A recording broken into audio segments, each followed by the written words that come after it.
myself Pramudani and I am again back with a new video. Yes, as you have already seen the title that this video will be on GST as many students face problem in goods and service tax. So I thought to provide some tips or hacks regarding GST, and if you will understand the concepts then I will be much obliged. So this is my first video relating to GST. Let's see that it will benefit you or not. So without wasting much time, let's begin with our first GST class. Okay, let's start. तो आइए friends start करते हैं cannons of taxation that is indirect tax GST. और ये video start करने से पहले आपको बता दूं कि ये वीडियो पूरी हिंदी में रहेगी जिससे कि ये सबको समझ आ सके कि जीएसटी क्या है, इसका इंट्रोडक्शन वगैरह and everything. So let's start. First study note is introduction. Okay, first topic is fundamentals of GST.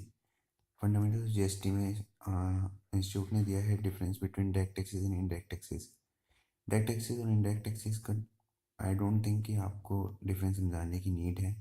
ये पहला टॉपिक आप खुद रीड करके समझ सकते हैं। तो मैं आपको मेन जो टॉपिक्स हैं वो कवर कराने की ट्राई करूँगा वीडियोस में, और आई होप कि वो आपको समझ आ जाए। तो आइए नेक्स्ट चलते हैं। Constitution 101 amendment act 2016। अगर आपको ये बात बताऊँगा कि अगर आपको कोई भी चेंज लाना है कॉन्स्टिट्यूशन में, या आपको कोई भी न्यू चीज़ अमेंड या कुछ भी अमेंड करना है या कुछ न्यू चीज़ इंट्रोड्यूस करनी है, न्यू थिंग इंट्रोड्यूस करनी है, तो उसके लिए आपको कॉन्स्टिट्यूशन की परमिशन लेनी पड़ती है सबसे पहले। तो उसके लिए जो है एक एक्ट पास होता है, ठीक है। एक्ट पास नहीं होता, सॉरी, एक्ट बनता है। एक्ट कब बनता है? जब उसके लिए बिल पास होता है। तो आप जैसे देख सकते हैं constitution 122nd Amendment Bill 2014 received the assent of the President of India on 8 September 2016 and became Constitution 101st Amendment Act 2016 which paved the way for introduction of GST in India। तो देख सकते हैं कि जीएसटी को लाने के लिए क्या हुआ था। जीएसटी को लाने के लिए जो हुआ था, एक बिल पास किया गया था जिसका जो नंबर था वो था 122nd अमेंडमेंट बिल। लेकिन जो अमेंडमेंट एक्ट बना वो बना 101। अब आप ये सोच रहे होंगे कि अमेंडमेंट बिल तो 122 था, तो ये 122 अमेंडमेंट एक्ट क्यों नहीं बना? क्योंकि कॉन्स्टिट्यूशन में बहुत सारे बिल पास किए जाते हैं और ज़रूरी नहीं कि वो सारे बिल जो हैं फ्यूचर में जाकर एक्ट बन जाएं, ठीक है। तो 122nd अमेंडमेंट बिल जो था वो पास हुआ और वो एक्ट बना, जिसका नाम मतलब जो अमेंडमेंट एक्ट कौन सा बना, वो 101st amendment act 2016। Okay, I hope that's clear to you. Constitution 101st Amendment Act 2016 was enacted on 8 September 2016। ये एक्ट कब इनेक्ट हुआ था? ये हुआ था 8 सितंबर 2016 को with following significant amendments। Amendments क्या क्या थे इसमें? concurrent powers on parliament and state legislatures to make laws governing goods and services। It means there will be dual control of state and central authorities for all SSCs। concurrent powers दी गई parliament और state legislatures को जिससे कि वो laws बना सकें, जो govern करते हैं, किसको लेकर लॉस बना सकेंगे? Governing goods and services. Okay, मतलब कि स्टेट और सेंट्रल दोनों का कंट्रोल होगा गुड्स और सर्विसेज की जो भी ट्रांजेक्शन होंगी उनके ऊपर। Next is as per article 246A the power to levy GST has been given to the parliament as well as to the legislature of every state. CGST enacted by Central Government of India, IGST enacted by Central Government, SGST enacted by respective state government, and UTGST enacted by Central Government of India। Article 246A के according 246A article क्या कहता है? 246A जो है वो power देता है GST implement करने की, लेवल करने की पार्लियामेंट को, as well as to legislature, हर किसी की स्टेट की लेजिस्लेचर को। इसमें क्या कहता है? CGST, IGST, HGST and UTGST। Article 246A में पावर दी गई है, और आर्टिकल 246 जो है वो 246, आप आर्टिकल 246 पढ़िएगा, उसमें जो लिखा है उसको जो है वो कर सकता है। मतलब 246A कि पावर जो है वो ज़्यादा है 246 से। अगर 246 कुछ बोल रहा है ओवर 246 ए के अगेंस्ट है तो 246 ए जो है वो रूल करेगा over 246 article, right. So article 246 ए की इम्पोर्टेंस जो है वो ज़्यादा है। Then next is IGST will be apportioned between center and states in the manner provided by Parliament by law as per the recommendation of the GST Council। जो IGST collect किया जाएगा वो अपोर्शन जो है सेंटर और state में divide होगा in the manner provided by the parliament by law, जो जिस मैनर में पार्लियामेंट ने बताया है लॉ में as per the recommendation of the GST council, GST council की रिकमेंडेशंस के accordingly, right. Now GST will be levied on all supply of goods और services except alcoholic liquor for human consumption.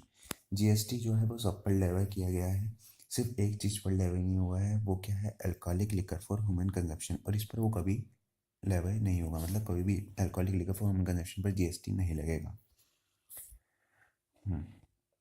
Now, the E point is explanation to Article 269A of the Constitution of India provides that the import of goods or services will be deemed as supply of goods or services or both in the course of interstate trade or commerce.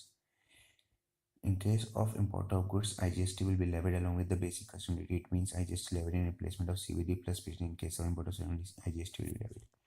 घबराइए मत, इन्होंने ये बोला है, सबसे पहली बात इन्होंने बोली है कि according to Article 216A of Constitution of India provides that the import of goods and services will be deemed as supply of goods and services or both in the course of interstate trade। कि अगर आप कुछ भी import करते हैं, goods या services, बाहर से आप import कर रहे हैं सपोज, ठीक है, अगर आप import करेंगे तो उसकी सप्लाई ऑफ गुड्स और सर्विसेज या फिर दोनों को हम क्या मानेंगे, हम उसको मानेंगे कि वो एक इंटरस्टेट ट्रेड है और कॉमर्स, मतलब कि इंटरस्टेट ट्रांजैक्शन है। अगर आप कहीं बाहर से कुछ इंपोर्ट करते हैं तो हम उसको इंटरस्टेट ट्रांजैक्शन ट्रीट करते हैं। तो इंटरस्टेट ट्रांजैक्शन में क्या लगता है, आईजीएसटी। अगर दो तरह की ट्रांजैक्शन होती है, एक होती है इंट्रास्टेट, एक होती है इंटरस्टेट। अगर आप इंटरस्टेट ट्रांजैक्शन करते हैं तो उसमें आपके सीजीएसटी प्लस एसजीएसटी लेवा होता है, राइट। और अगर आप इंटरस्टेट करते हैं, मान लो एक स्टेट से दूसरी स्टेट, और अगर इसमें आप इंपोर्ट कर रहे हैं तो हम इंपोर्ट को भी हम इंटरस्टेट मानते हैं, मतलब कि उसमें आईजीएसटी लेविड होगा, ठीक है। और अब इसमें दो केस हैं। अगर आप इंपोर्ट कर रहे हैं गुड्स, अगर आप इंपोर्ट कर रहे हैं गुड्स तो आईजीएसटी के साथ आपकी लगेगी basic custom duty, IGST plus basic custom duty, क्योंकि कस्टम ड्यूटी अभी तक नहीं हटी है, वैट वगैरह सब सब्स्यूम हो गया, लेकिन कस्टम ड्यूटी सब्स्यूम नहीं हुआ है जीएसटी में, कस्टम ड्यूटी अलग है। एडिशनल कस्टम ड्यूटी जो है वो सब्ज्यूम हो चुकी है। तो सिर्फ आईजीएसटी, अगर आप गुड्स इंपोर्ट करते हैं तो आईजीएसटी के साथ सिर्फ बेसिक कस्टम ड्यूटी लगाई जाएगी, और it means IGST is levied in replacement of counter plus special CVD. In case of import of service only IGST will be levied. इसका मतलब है कि आईजीएसटी जो है वो लग रहा है किसकी जगह पर लग रहा है, अब जो पहले काउंटरवेलिंग ड्यूटी होती थी प्लस स्पेशल सीवीडी होती थी, उसकी जगह पर जो है अब आईजीएसटी लगता है, ठीक है। तो आईजीएसटी के साथ अब बेसिक कस्टम ड्यूटी लगेगी जब आप गुड्स इंपोर्ट करेंगे। और अगर आप सर्विसेज इंपोर्ट कर रहे हैं, अगर आप सर्विसेज इंपोर्ट कर रहे हैं तो सिर्फ आईजीएसटी लेविड होगा, सिर्फ आईजीएसटी लगेगा, right. Now moving on further to next point, that is F point, principles for determining the place of supply and when a supply takes place in the course of interstate trade or commerce shall be decided by the parliament। जो principles हैं determine करने की place of supply क्या है और कब supply की गई है इंटरस्टेट ट्रेड और कॉमर्स पे जानने के लिए, वो कौन डिसाइड करता है, पार्लियामेंट। कि सप्लाई का प्लेस क्या था और वो कब सप्लाई की गई, उसको इंटरस्टेट मानना है नहीं है, मानना है या नहीं मानना है, उसको वो डिसाइड करता है parliament, okay. Now, moving on further, the G point. G point is the power to levy central excise duty on goods manufactured or produced in India is available in respect of the following products. First is petroleum crude, then high-speed diesel, motor speed, commonly known as petrol, then natural gas, aviation turbine fuel, tobacco and tobacco products. However, once GST is imported, there will be new duty on manufacture of these goods. ये G point जो है वो इतना important नहीं है, बस मैं आपको बता देता हूँ फिर भी। Power to levy central excise duty on goods manufactured or produced in India is available in respect to the, जो सेंट्रल एक्साइज ड्यूटी लगती थी उसकी पावर जो है, power to levy central on goods manufacture जो इंडिया में produce हो रहे हैं, वो भी किस पे लग सकती है, पेट्रोलियम क्रूड पे लगती है, high speed diesel, motor speed, natural gas, aviation turbine, tobacco वगैरह पर लगती है। Now the next point is मतलब आई एम सॉरी, जी पॉइंट में यह था कि इस पर सेंट्रल एक्साइज ड्यूटी लगाई जाती थी, but however once GST is imposed there will be no duty on manufacture of this goods. अब जैसे जीएसटी इम्पोज हो गया है तो अब इसकी मैन्युफैक्चरिंग पर जो ये जो पॉइंट दे रखे हैं इस पर कुछ भी सेंट्रल एक्साइज ड्यूटी नहीं लगती। अब सेंट्रल एक्साइज ड्यूटी हटा दी गई है। Now moving on further to H point, you will get to know that what I mean in G point. What I was trying to explain you, the power to impose tax on sale of the following product is still provided to the state government: petroleum crude, high speed, motor speed, natural aviation turbine fuel, and aquatic from consumption. You can learn it in a short mm, memory trick. Like you can learn these points. You can call it Padman, PADMN. आपको एक movie आई थी अक्षय कुमार की पैडमैन, तो सब याद रखते हैं: P for petroleum crude, A for aviation turbine fuel, and D for diesel, high speed diesel, M for motor spirit, A for alcoholic human consumption, and N for natural gas. So this is just a way to learn or remember this 5 to 6 points. Now, however, once GST Council is recommend the date from which GST is imposed on this product, except alcoholic human consumption, and no sales tax will be imposed on these products. अब क्या कहा गया है कि GST जब आया तो GST में जो ये 5 चीज़ें थी: petroleum crude, high speed diesel, motor speed, natural gas and aviation turbine fuel, alcoholic liquor को अलग रख देंगे, क्योंकि मैंने आपको पहले ही बता दिया कि अल्कोहलिक लिकर पर कभी जीएसटी लगेगा ही नहीं। कुछ भी हो जाए ये चीज़ दिमाग में रख लीजिएगा कि अल्कोहलिक लिकर फॉर्म कंजप्शन पर कभी जीएसटी नहीं लगेगा, ठीक है। अगर कभी बहुत बाद में कभी चेंज आता है तो आ सकता है, लेकिन अभी के लिए बिल्कुल याद रखिए कि इस पर जीएसटी लगता ही नहीं है। बाकी जो 5 बचते हैं: petroleum crude, high speed diesel and motor speed, natural gas and aviation turbine fuel, इस पर अभी जीएसटी एप्लीकेबल नहीं हुआ है। इन प्रोडक्ट्स पर, इनके जो प्रोडक्ट्स हैं उस पर अभी एप्लीकेबल नहीं हुआ है, बट इन फ्यूचर जो है वो एप्लीकेबल हो सकता है, राइट। तो ये लिखा है: however when GST council is recommend the date from which GST is imposed on this product except alcoholic liquor for consumption and no sales tax will be imposed on this product. कोई भी sales इन पर नहीं लगेगा। As per definition given in Article 366 12A, GST covers all the goods except alcoholic liquor for consumption. It means no GST can be levied on alcoholic liquor for consumption. See, यही बताया मैंने आपको कि कोई भी जीएसटी नहीं लग सकता alcoholic liquor for consumption पर, बिल्कुल नहीं लगेगा। Present system of state excise duty and sales tax on alcoholic liquor for will continue. अभी जो जीएसटी पर सॉरी जो अल्कोहलिक लिकर फॉर ऑर्गेनाइजेशन पर लग रहा था पहले से, वो था स्टेट एक्साइज ड्यूटी और सेल्स टैक्स, वो ही अभी भी लगता है, जीएसटी नहीं लगता है। तो यही चलता रहेगा। Now as a result the following bills became an act on 12 April 2017। अभी बता रहे हैं कि कुछ बिल्स है जो कि एक्ट बन गए ऑन 12 अप्रैल 2017। सीजीएसटी बिल था, आईजीएसटी बिल, यूटीजीएसटी बिल था, goods and service tax compensation sales bill था, जो हम आगे पढ़ेंगे। Now the central government notified 1st July 2017 as a date from which much awaited indirect tax reform in India, that is GST, will be implemented. अब central government ने 1 July 2017 की जो date थी, ये हमारे लिए बहुत ही एक हिस्टोरिकल डेट है, क्योंकि हम हमारे सामने हुआ है। अब आने वाले टाइम में हम इसको याद रखेंगे कि 1 जुलाई 2017 को जो है जीएसटी इम्प्लीमेंट किया गया था इंडिया में, right. So remember this date, 1 July 2017. Accordingly, GST has been implemented in India with effect from 1st July 2017. So this is the introduction to GST. Now let's move further.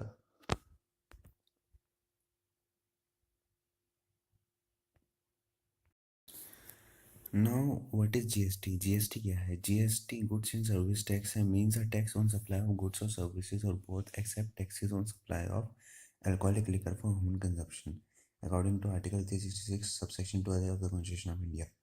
GST एक tax है जो किस पर लगा है? Supply of goods and services. ये जो इसमें मेन पॉइंट है वो क्या है? सप्लाई। अभी सप्लाई के ऊपर एक पूरा चैप्टर है नेक्स्ट, वो भी हम कवर करेंगे बाद में, ठीक है। तो सप्लाई ऑफ गुड्स और सर्विसेज, ये मेन वर्ड है, supply of goods and services, और बोथ, लेकिन किस पर नहीं लगता? Except taxes on supply of alcoholic liquor for human consumption. Alcoholic liquor for human consumption पर नहीं लगता है। पहले जो टैक्सेस होते थे गुड्स पर अलग होते थे, सर्विसेज पर अलग होते थे, बहुत प्रॉब्लम होती थी। लेकिन अब क्या हो गया है? एक ही टैक्स लगा दिया गया है जिसका नाम दिया गया है जीएसटी, जिससे सबको काफ़ी बेनिफिट हुआ है। GST is a value added tax Levi on sale और सर्विस और बोथ। किस पर लगता है? सेल पर, सर्विस पर और बोथ पर। सेकेंड पॉइंट था। थर्ड पॉइंट है GST is a destination based consumption tax. GST जो है वो डेस्टिनेशन बेस्ड कंजप्शन टैक्स है। सपोज करिए डीलर वन है वो राजस्थान में है, ठीक है। डीलर वन जो है वो राजस्थान में है और जो डीलर टू है वो दिल्ली में है। राजस्थान से जब दिल्ली में अगर वो सप्लाई करता है, राजस्थान से अगर वो दिल्ली में सप्लाई करता है तो जीएसटी किसको पे करना पड़ेगा? दिल्ली वाले सप्लायर डीलर टू को। That is GST is a destination based consumption tax, right. Now four point GST offers comprehensive and continuous chain of tax credit. Continuous chain होते हैं टैक्स क्रेडिट की, आप समझेंगे इनपुट टैक्स क्रेडिट चैप्टर में। Now next point is GST where burden borne by final consumer. Final consumer के ऊपर burden आ जाता है जीएसटी का, क्योंकि अल्टीमेटली हमको ही पे करना है वो। GST eliminate cascading effect of tax, that's the most important point. पहले क्या होता था, जब टैक्स लगाया जाता था, पहले आप एक चीज़ पर आपको वैट भी दे रहे हो, आप सर्विस टैक्स भी दे रहे हो, एक के ऊपर एक टैक्स लगता चला जाता था। तो वो जो इफेक्ट था वो अब जीएसटी ने ख़त्म कर दिया, क्योंकि अब सब सबस्यूम हो गए हैं जीएसटी में। तो कास्केडिंग इफेक्ट ऑफ टैक्स जो है वो एलिमिनेट हो गया है, right. And the last point is GST brings uniform tax structure all over India. पूरे इंडिया में जो है जीएसटी यूनिफॉर्म टैक्स बना। अभी तक जितने भी टैक्स लगाए जाते थे उसमें जम्मू एंड कश्मीर अलग रहता था, लेकिन ये पहला ऐसा टैक्स है जिसमें जो है जम्मू एंड कश्मीर भी इंक्लूड हुआ था, हुआ है, ठीक है। तो जीएसटी जो है वो जम्मू एंड कश्मीर में भी लगा हुआ है। Sorry, right. Now moving on to advantages of GST. One nation one tax including Jammu and Kashmir. B point is removal of bundled indirect taxes such as VAT, CST, service tax, CAD, Indian excise। सारे bundle indirect taxes हट गए हैं, VAT CST वगैरह सब हट गया है, इसकी वजह से जीएसटी की एडवांटेज है। Removal of cascading effect of taxes, that is removes tax and tax, जो मैंने आपको भी बताया। D is increased ease of doing business, business करने में बहुत ईजी हो गया है बिजनेस करना। E point is lower cost of production, production की कॉस्ट जो है वो कम हो गई है, प्रोडक्शन की कॉस्ट कम हो गई है। इससे क्या हुआ, डिमांड बढ़ी, increase demand will lead to increase supply. Demand बढ़ेगी तो क्या होगा, सप्लाई बढ़ेगी। Hence this will ultimately lead to rise in the production of goods. I am at E point. Hence this will ultimately lead to rise in the production of goods, goods का production बढ़ेगा। Resultantly boost to make in India initiative, goods का production बढ़ेगा तो export ज़्यादा होंगे, और export ज़्यादा होंगे तो इंडिया तो इकोनॉमिक ग्रोथ तो होगी। एफ पॉइंट में यही है, it will boost export and manufacturing activity, generate more employment and thus increase GDP with gainful employment leading to substantive economic growth, जो मैंने आपको भी बताया। तो ये कुछ एडवांटेजेस हैं जीएसटी की। Now next heading is one nation one tax. GST will extend to whole of India including the state of Jammu and Kashmir. मैंने अभी ऑलरेडी आपको बता दिया कि जम्मू एंड कश्मीर में भी जीएसटी लगाया गया है। On 7 July 2017, Jammu and Kashmir Goods and Service Tax Bill 2017 was passed by the state legislature, empowering the state to levy state GST on interstate supplies with effect from 8 July 2017। 1 July 2017 को India में लगा था और 7 July 2017 को जो है Jammu and Kashmir में भी पास कर दिया गया था, जो कब इफेक्ट में है, 8 July 2017 से, राइट।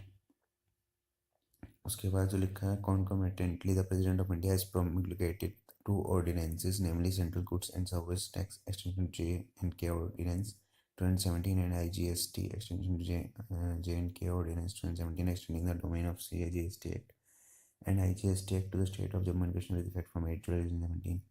सब वही लिखा है, ये पढ़ने की जरूरत नहीं है। With this, the state of Jammu and Kashmir has become part of the GST regime, making GST truly a one nation and one tax regime।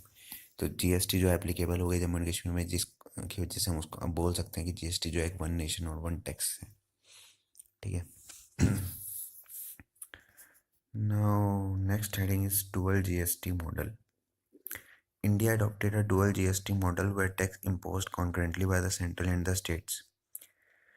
GST model जो है वो डुअल जीएसटी मॉडल है, ठीक है। India dual GST model adopt किया है India ने, वे tax impose concurrent by the centre और स्टेट जो है टैक्स इम्पोज करता है। डुअल जीएसटी मॉडल में आता है एसजीएसटी, स्टेट जीएसटी, जो कलेक्ट कौन करता है, state government. CGST, central CGST collected by the central government. And IGST, integrated GST collected by the central government on inter state supply of goods and services. जब inter state होता है तो हम IGST लेते हैं। CGST act 2017 It is levied and collected by central government. It is a revenue source to the central government of India on interstate supply of taxable goods or services of both. ये मैं आपको बिना पढ़े बता देता हूँ CGST act में क्या है। ये एक रिवेन्यू सोर्स है सेंट्रल गवर्नमेंट के लिए, किस पे लगता है, इंटरस्टेट सप्लाई पे गुड ऑफ टैक्सेबल गुड्स और सर्विसेज और बोथ, गुड्स या सर्विसेज हो, उनकी सप्लाई जो होती है दोनों की, उस पर CGST लगेगा। ठीक है। स्टेट SGST एक्ट में लिखा है कि SGST किस पर कौन कलेक्ट करता है, स्टेट गवर्नमेंट या यूनियन टेरिटरीज जिनकी स्टेट लेजिस्लेशन है, जैसे कि दिल्ली एंड पुडुचेरी, और किस पे लगेगा, इंटरस्टेट सप्लाई ऑफ गुड्स और सर्विसेज और both, revenue source or to the respective state government. UTGST किस पर लगेगा, UTGST 11 यूनियन टेरिटरीज कलेक्ट करती हैं विदाउट जिनका स्टेट लेजिस्लेशन नहीं है, on interstate supply of taxable goods और सर्विसेज और both. Note: India is a union of state. Territory of India comprises of the territories of state and union territories. India 29 states and 7 union. 29 states हैं और 7 union territories हैं, of which 2 Delhi and Puducherry are having legislation. हमारी जो 7 union territories हैं, जिसमें 2 Delhi and Puducherry है, जिनका जो है स्टेट लेजिस्लेचर भी है, और बाकी 5 में जो है एक चंडीगढ़ है, दमन एंड दीव है, लक्षद्वीप है, और 2 और हैं, वो भी आगे बताता हूँ मैं आपको। GST in union territory without legislature, जिनका लेजिस्लेचर नहीं है, वो कौन सी यूनियन टेरिटरी है, supplies within such union territory central GST will apply to whole of India and hence it would be applicable to all union territories with और without legislature. Central GST जो है वो हर पूरे India में लगा है, वो एप्लीकेबल होगा सब यूनियन टेरिटरीज को, चाहे उनका लेजिस्लेचर है या नहीं है। To replicate the law similar to state GST to union territories without legislature, the parliament has the powers under Article 246(4) to make such laws. Ordinarily, the president of India may use his general powers to formulate such laws. Hence, law same as similar to state GST can be for union territory without legislature by the parliament. Parliament के पास इसकी power है कि वो tax GST जो है लेवाई कर सकती है, इम्प्लीमेंट कर सकती है जो यूनियन टेरिटरीज हैं बिना लेजिस्लेचर के, वहाँ पर भी तो ऐसा ही किया गया है। तो जो यूनियन टेरिटरीज है कौन सी हैं, वो जो लेजिस्लेचर नहीं है जिनका, वो है चंडीगढ़, लक्षद्वीप, दामन and Diu, Dadra and Nagar Haveli and Andaman and Nicobar island. Right. Now, IGST Act 2017. IGST Act is a mechanism to monitor the interstate trade of goods and services and ensure that the SGST component accrues to the consumer state. IGST क्या है, IGST जो है वो किस पे लगता है, वो लगता है inter state trade off goods and services पे। ठीक है। और वो क्या इंश्योर करता है, वो देखता है कि जो SGST कंपोनेंट है, IGST mostly equal mainly equals to CGST plus SGST। तो जो SGST का जो कंपोनेंट है वो देखता है कि जो वो है कंज्यूमर स्टेट पर गया है या नहीं गया है। Suppose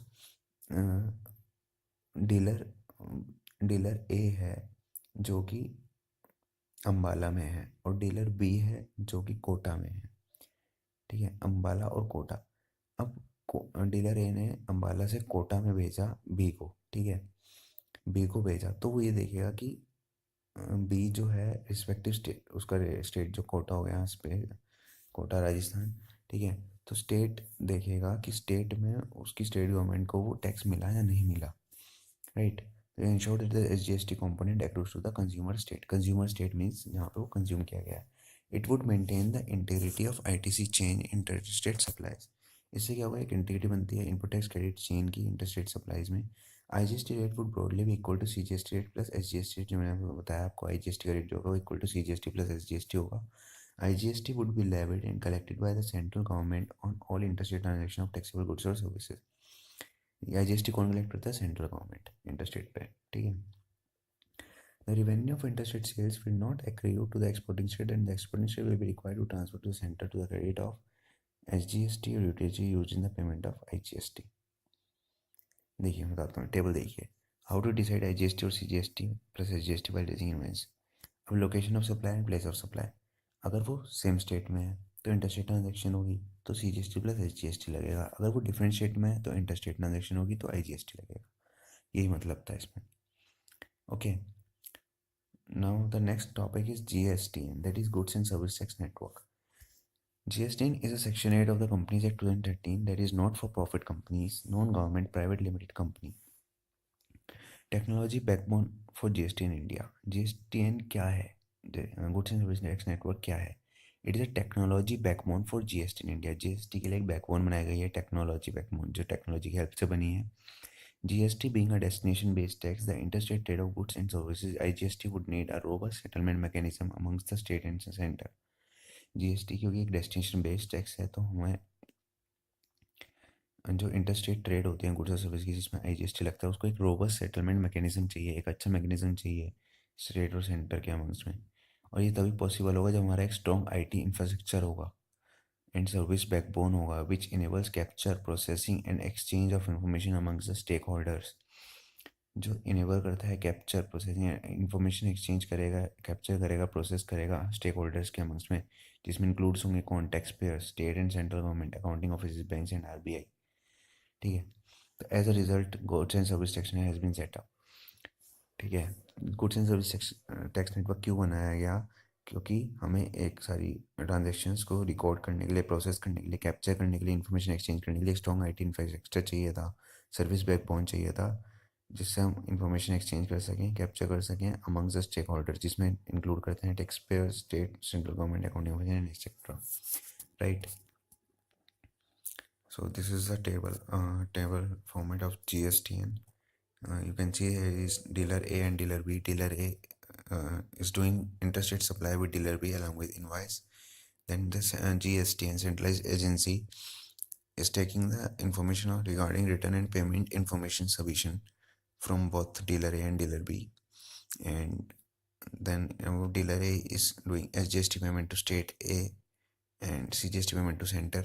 Likewise, dealer B is availing the credit because dealer B is the receiver and he will be availing the credit as he have filed his return.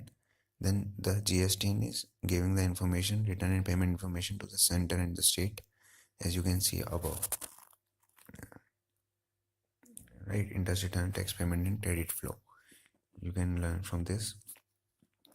Now, what's the functions of GSTN, or that is role assigned to GSTN? Creation of common and shared IT infrastructure for functions facing taxpayers has been assigned to GSTN, and these are filing of registration application, registration application की filing करने के लिए GSTN help करता है। Return filing, creation of challan for tax payment, tax payment के चलान के लिए, settlement of IGST payment like a clearing house, IGST की जो पेमेंट है उसको सेटलमेंट करने के लिए क्लियरिंग हाउस इज जस्ट मुहावरे की तरह यूज़ किया गया है इसको, कि आईजीएसटी पेमेंट आपने ख़त्म खाली कर दी, मतलब सेटलमेंट कर दिया, तो आपने अपना हाउस क्लियर कर दिया। Generation of business intelligence and analytics etcetera. ठीक है। All statutory functions to be perform by tax officials under GST like approval of registration, registration के अप्रूवल के लिए assessment, audit, appeal, information etcetera will remain within the respective tax department. ये सारे statutory function जो हैं GST में perform किए जाते हैं। बाकी कुछ सर्विसेज ये गिवन है, ये आप पढ़ लेना अपने आप। इसमें आप पढ़ लेंगे क्या क्या जो स्टैट्यूटरी और नॉन स्टैट्यूटरी फंक्शन हैं जो जीएसटीएन कर सकता है। Sorry. Now it's GST Council. As per Article 279A of the Constitution of India, the President of India is empowered to constitute Goods and Service Tax Council. एक GST council बनाई गई as per article 279A the constitution of India. President of India is empowered to constitute GST council. कब president of India constituted the GST council on 15 सितंबर 2016। 15 सितंबर 2016 को बनाई गई थी। इसमें कौन कौन था? The GST council shall consist of a union finance minister as a chairperson, consist of a union finance minister as chairperson. तब हमारे फाइनेंस मिनिस्टर जो थे वो थे अरुण जेटली जी, श्री अरुण जेटली जी। और अब शायद पीयूष कोई है, I don't remember her name, sorry I don't remember his name.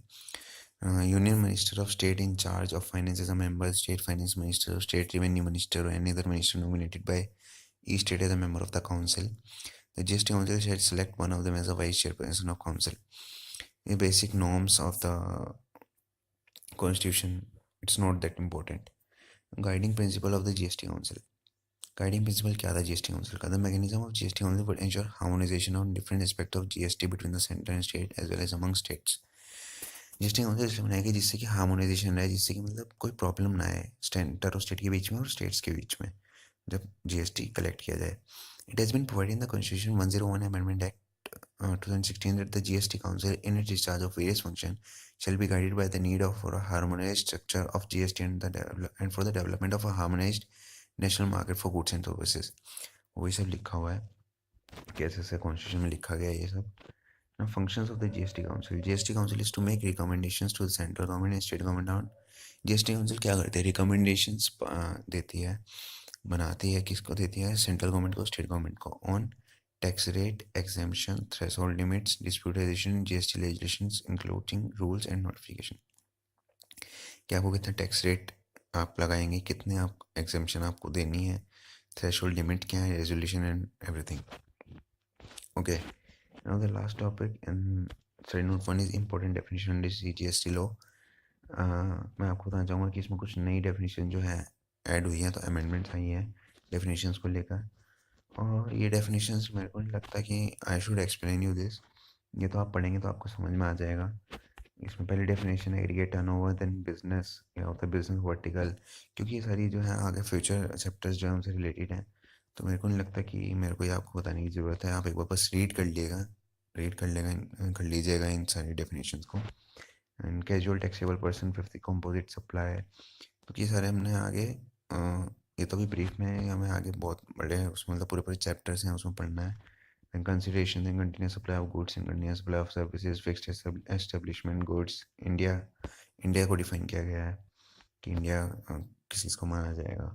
Input tax, non taxable supply, person क्या क्या होता है, प्रिंसिपल सप्लाई, सॉरी पर्सन क्या क्या इंक्लूड होता है, principal supply, recipient, reverse charge, services, supply, taxable person, taxable supply, that's it. इसमें जो मेरे को याद है मैं बता देता हूँ क्या कहना है। डेफिनेशन में reverse charge is new, and I think input tax is also new, India is new, fixed establishment is also new, casual taxable person is new, business vertical is new, and aggregate turnover is also new. So some new definitions have been added in this, and this completes our first study note. और हमारा next study note होगा study note 2, levy and collection of tax, ये हम पढ़ेंगे। तो अगर आपको video अच्छी लगी हो तो लाइक करिएगा, शेयर करिएगा फ्रेंड्स के साथ, और कमेंट में मेरे को ज़रूर बताइएगा ताकि मैं आगे वाली वीडियोस बना पाऊँ कि आपको ये वीडियो कैसी लगी। और अगर आपने अभी तक चैनल को सब्सक्राइब नहीं किया है तो रेड बटन प्रेस कर दीजिएगा और बेल आइकन दबा दीजिएगा ताकि सारी इन्फॉर्मेशन के नोटिफिकेशन आपको मिलते रहें। Thank you and all the best.